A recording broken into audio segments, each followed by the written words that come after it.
এই বিটু, মাম্মাম, তুমি নিম হলুদ মাখবে তো? মাখবে তো নিম হলুদ?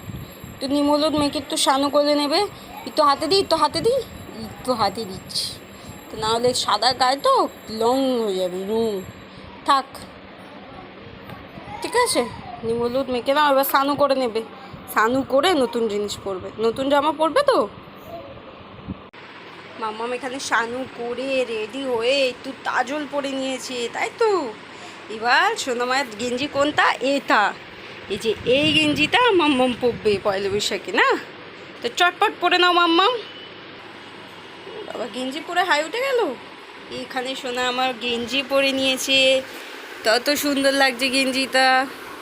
পুরো একটা সুনাম্মা সুনাম্মা মনে হচ্ছে, পুরো একটা সুনাম্মা সুনাম্মা।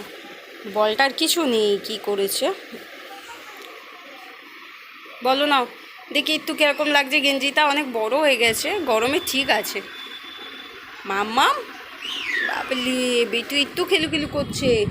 ওই বসে পড়লো, আবার ঢুস করে বসে পড়লো। এটা ঢুস বাবা, ঢুস করে বসে পড়লো। কি সুন্দর লাগছে মাতাকে, একটা পুরো বেটু বেটু লাগছে, একটা লাচকুমালি লাগছে না?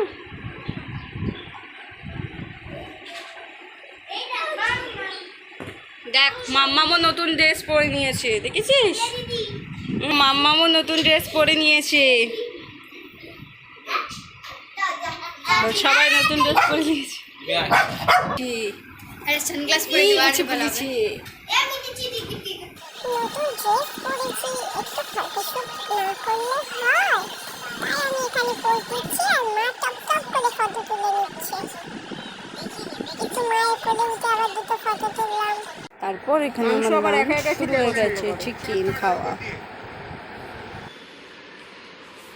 খেয়ে নাও, খেয়ে নাও, সব খেয়ে নাও, সব খেয়ে নাও, নাহলে আমি সব ডোডো ভাইকে গিয়ে দিয়ে আসবো। খেয়ে নাও,